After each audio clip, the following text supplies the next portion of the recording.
ऐसा बाप नहीं चाहिए। एक बड़े शहर में रतनलाल अपनी बेटी संध्या और छोटे बेटे कुणाल के साथ रहता है। रतनलाल बहुत गरीब है और शराबी किस्म का आदमी है। वो रिक्शा चलाकर अपना जीवन यापन कर रहा है।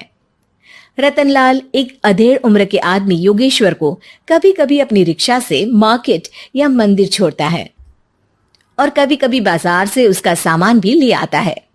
एक दिन रतनलाल योगेश्वर से कहता है, साहब, आपके पास गाड़ी है, फिर भी आप कभी कभी रिक्शा से क्यों जाते हो? इन शहर की गलियों को आराम से देखना मुझे बहुत पसंद है। ठीक है साहब, मैं चलता हूं, कल फिर आऊंगा। अरे रतनलाल, रुको तो। मैंने सुना है कि तुम अपनी बेटी को कुछ पैसों के बदले किसी को दे रहे हो। अभी किसी को बेचे नहीं तो क्या करे साहब। एक छोटा बेटा है, उसको पढ़ाना भी है, उसकी देखभाल भी करनी है, और अगर मैं बेटी को घर में रखूंगा तो उसकी शादी कैसे करूंगा साहब। तुमको कितने पैसे मिल रहे हैं? अब 50,000 साहब। देखो, मैं तुमको पूरे 20 लाख रुपए देता हूं। तुम अपनी बेटी संध्या को मुझे दे दो। हैं? 20 लाख? धन्यवाद साहब, धन्यवाद। मैं कल ही उसे आपके पास छोड़ जाऊंगा साहब। अगले दिन रतनलाल संध्या को हमेशा के लिए योगेश्वर के यहाँ छोड़ आता है और बदले में 20 लाख रुपए लेकर घर आ जाता है। रतनलाल जिंदगी में पहली बार इतने पैसे पाकर बौखला गया। उसने एक अच्छा घर लिया। कुणाल, अब हमें कोई चिंता नहीं है, तू अब अच्छे से पढ़, खूब मन लगाकर पढ़ाई करना। पापा, मुझे पढ़ाई करना अच्छा नहीं लगता। अरे तूने अगर ज्यादा बकवास की ना तो बहुत मारूंगा। कल से तू अच्छे स्कूल में जाएगा तो जाएगा, हाँ बस। कुणाल का एडमिशन एक अच्छे स्कूल में हो जाता है, लेकिन आए दिन स्कूल से शिकायत आती ही रहती है। 10 साल बाद एक दिन प्रिंसिपल मैडम रतनलाल को स्कूल में बुलाती है। रतनलाल, आपका बेटा कुणाल बहुत आवारा हो गया है और ये बिल्कुल भी पढ़ाई नहीं करता है, बल्कि उसका दिमाग गलत कामों में जा रहा है।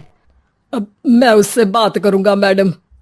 ठीक है, आज ये आखिरी मौका है, अगली बार तो मैं उसे स्कूल से ही बाहर निकाल दूंगी। रतनलाल घर आ जाता है और कुणाल से कहता है, कुणाल बेटा, मैं तुम्हारे ऊपर इतना पैसा लगा रहा हूं, फिर भी तुम स्कूल में सही से क्यों नहीं पढ़ते हो? आप तो रहने ही दीजिए, मैं सब जानता हूं कि ये पैसा कहां से आया है। और वैसे भी अब ये पैसा मेरा है, मेरा जो भी मन होगा मैं करूंगा। आज के बाद मैं कभी स्कूल नहीं जाने वाला। रतनलाल को अपनी बेटी की याद आती है और वो रोने लगता है। 5 साल बाद कुणाल एक दिन एक लड़की को शादी करके घर ले आता है। पिताजी, ये मेरी पत्नी है स्वीटी। तुमने शादी कर ली? हाँ, शादी कर ली मैंने, दिखाई नहीं दे रहा? और अब से आप फिर से कमाना शुरू कर दो, बहुत बैठ कर खा लिया। कुणाल, तुम इस बुड्ढे को घर में क्यों रख रहे हो? देखो ना, ये शराब पीता है, इसे घर से बाहर निकाल फेंको। अरे स्वीटी, ये मेरे पापा है, कैसे बाहर निकाल दूं? और वैसे भी घर में कोई तो चाहिए ना काम करने वाला, नौकर समझ कर रख लो। इस बुड्ढी को तो घर से बाहर निकाल कर ही रहूंगी मैं कब तक इसके लिए खाना बनाऊंगी? स्वीटी एक दिन घर के बाहर पार्क में अपनी दोस्तों के साथ बैठी होती है। तभी वो रतनलाल को बुलाती है। पिताजी, मेरे कमरे में मैं अपना फोन छोड़ आई हूँ, जरा ला कर तो देना। हाँ जरूर, अभी लेकर आता हूँ। रतनलाल फोन लेकर आ जाता है। कुछ समय बाद स्वीटी के फ्रेंड्स भी चले जाते हैं। स्वीटी अंदर आकर शोर मचाती है, चोर चोर। कहाँ है चोर? मुझे तो यहाँ कुछ नहीं दिख रहा। अरे ये अलमारी खुली पड़ी है, जरूर किसी चोर ने ही खोली होगी। अरे कौन आया था यहाँ? यहाँ तो पिताजी आए थे बस। अरे बहू, मैं चोर नहीं हूँ। मुझे तो आप पर अब बिल्कुल भी विश्वास नहीं है पिताजी, क्योंकि जब आप पैसे के लिए दीदी को बेच सकते हो तो आप चोरी भी तो कर ही सकते हो। अरे लेकिन वो सब तो मैंने तेरे भले के लिए किया था ना। मैं तो कहती हूँ कि हमें इनकी कमरे की तलाशी लेनी चाहिए। तुम बिल्कुल सही कह रही हो, चलो। स्वीटी और कुणाल दोनों रतनलाल के कमरे की तलाशी लेते हैं और उन्हें वहां स्वीटी की ज्वेलरी और पैसे मिल जाते हैं। मैं तो पहले ही जानता था कि चोर आप ही हो। निकल जाओ मेरे घर से और दोबारा अपनी शक्ल मत दिखाना। रतनलाल आंखों में आंसू लिए घर से निकल जाता है। स्वीटी मन ही मन सोचती है, आज तो मेरी प्लानिंग सफल हो गई। जैसा मैं चाहती थी ऐसा ही किया और बड़ी आसानी से उस बुड्ढी को चोरी का इल्जाम लगाकर घर से भगा दिया। रतनलाल की हालत अब ज्यादा खराब हो गई और वो सड़क पर बैठकर भीख मांगकर खाने लगा। एक दिन वहां एक गाड़ी आकर रुकी और सड़क पर बैठे सभी भिखारियों को अपने सेंटर ले गई। एनजीओ की मालिक संध्या एक एक करके सभी को सुविधा मुहैया कराती है। तभी उसकी नजर रतनलाल पर पड़ती है। पिताजी? संध्या तू? पिताजी, आपकी ये हालत कैसे हुई?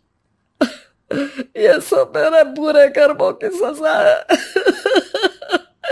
जो मुझे मिल रही है। मुझे माफ कर दे बेटी।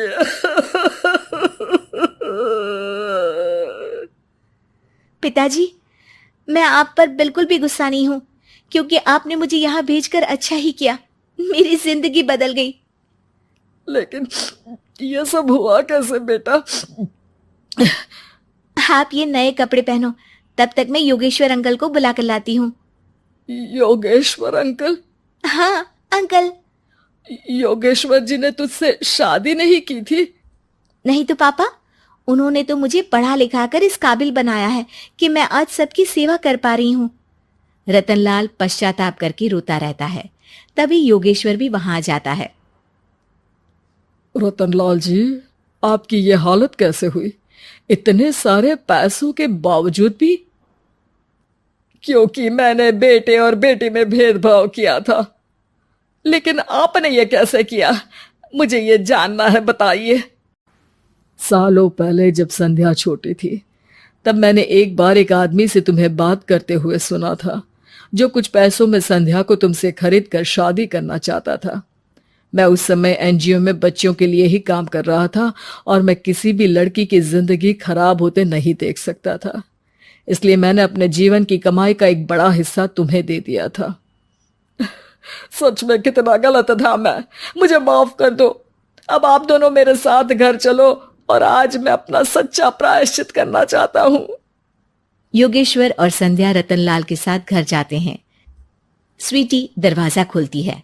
चोर भिखारी, तू फिर से आ गया? चल भाग यहां से बुड्ढे। ये घर तुम्हारे बाप का नहीं, मेरा है।